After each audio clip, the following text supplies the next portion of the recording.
Ever notice how some guys just start to feel different after being single for a while? Not bitter, not desperate, just grounded, steady, like they've figured something out the rest of us are still chasing after.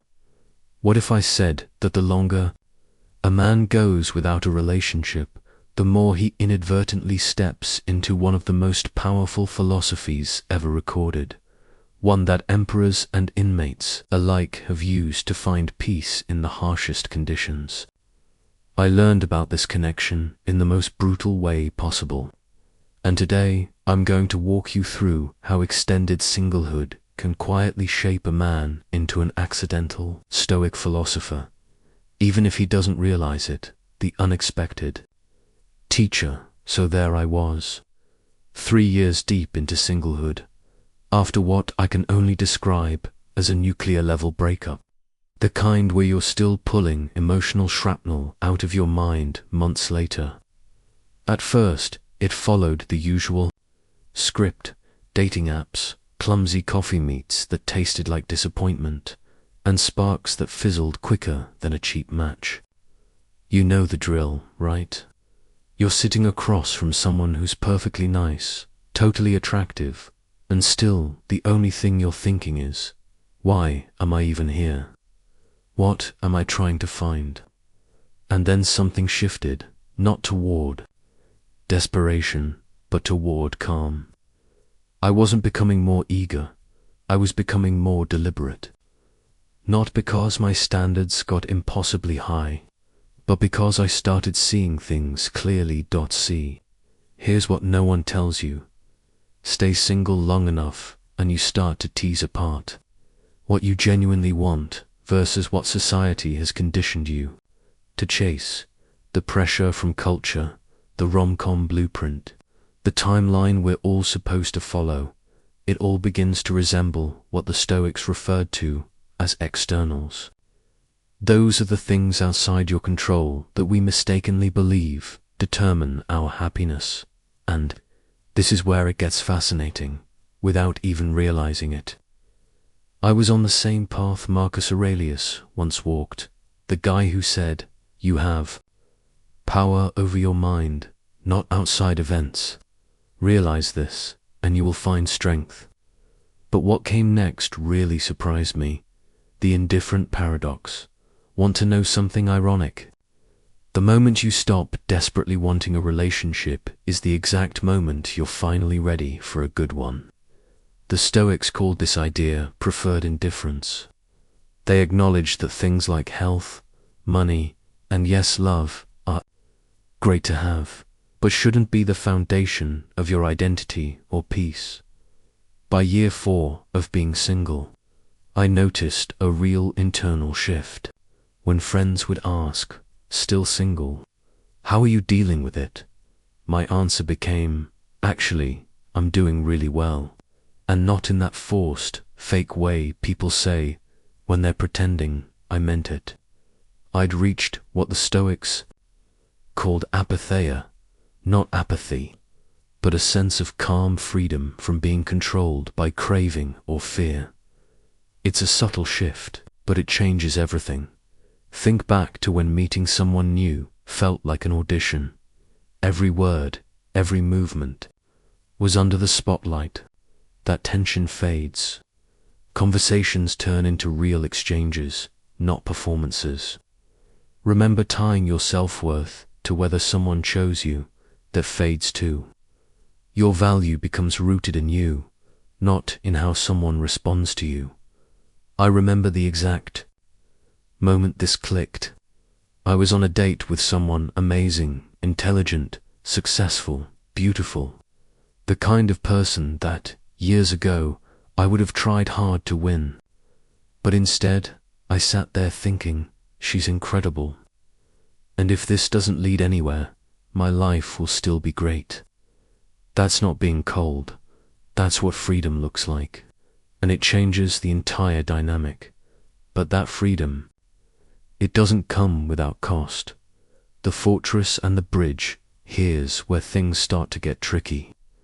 The longer a man stays single, the more he ends up building what I call a Stoic fortress. He creates a life so optimized, so self-contained, that he needs very little from outside sources to feel whole. He dials in his routines, gets his finances tight, masters emotional balance, and shapes his space exactly how he likes it. Epictetus had a line for this: make the best use of what is in your power and take the rest as it happens. But while this fortress fuels growth, it comes with a new challenge: building bridges to let someone in. My friend Michael, -42, single for nearly a decade, is the perfect example. Thriving career, stunning apartment, strong friendships, travel, freedom. He was stoic, flourishing, personified, what the ancients called eudaimonia.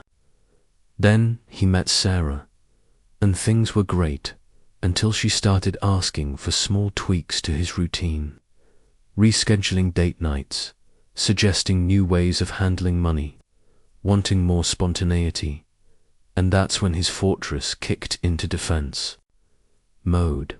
The very independence that made him attractive also became the wall keeping connection out.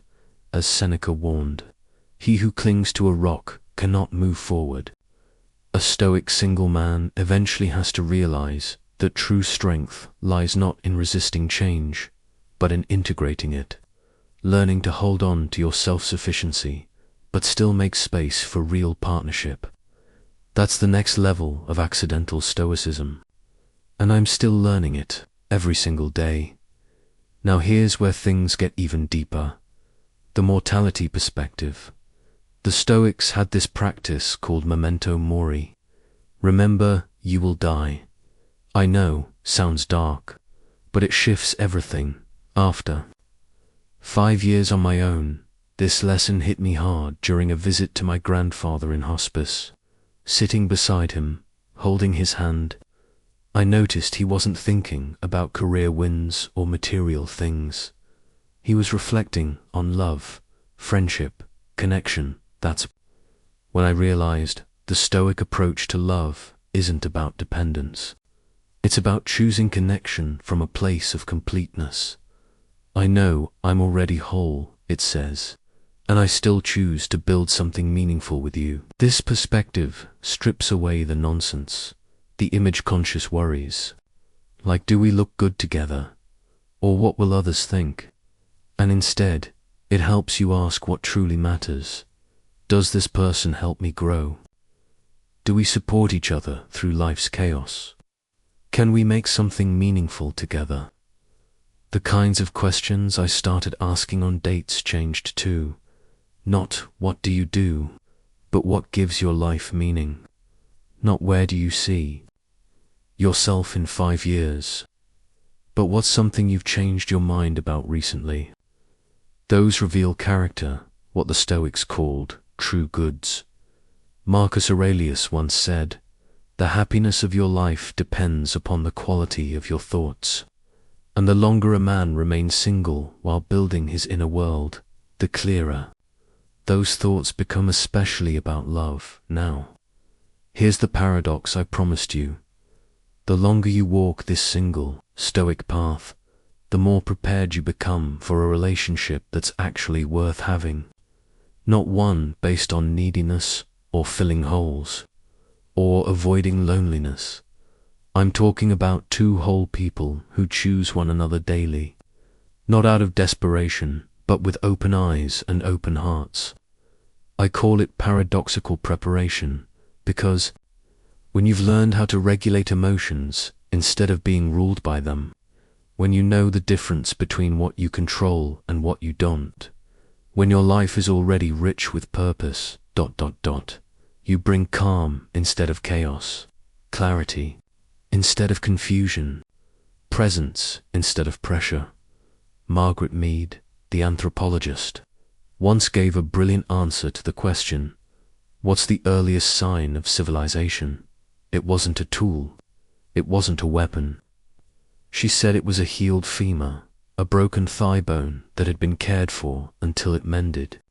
Because in the wild, a broken leg means death, but a healed one, it meant someone stayed, nurtured, helped. That's evolved love.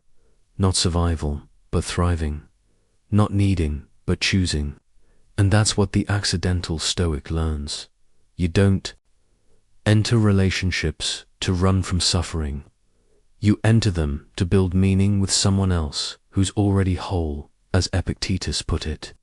He is a wise man who does not grieve for what he lacks, but rejoices in what he has. So did this resonate with you? Are you too an accidental Stoic? Or has another philosophy shaped your path? Drop a comment, share your story, and if you're into exploring modern manhood through ancient wisdom, hit that subscribe, and remember, as the Stoics said, the obstacle is the way.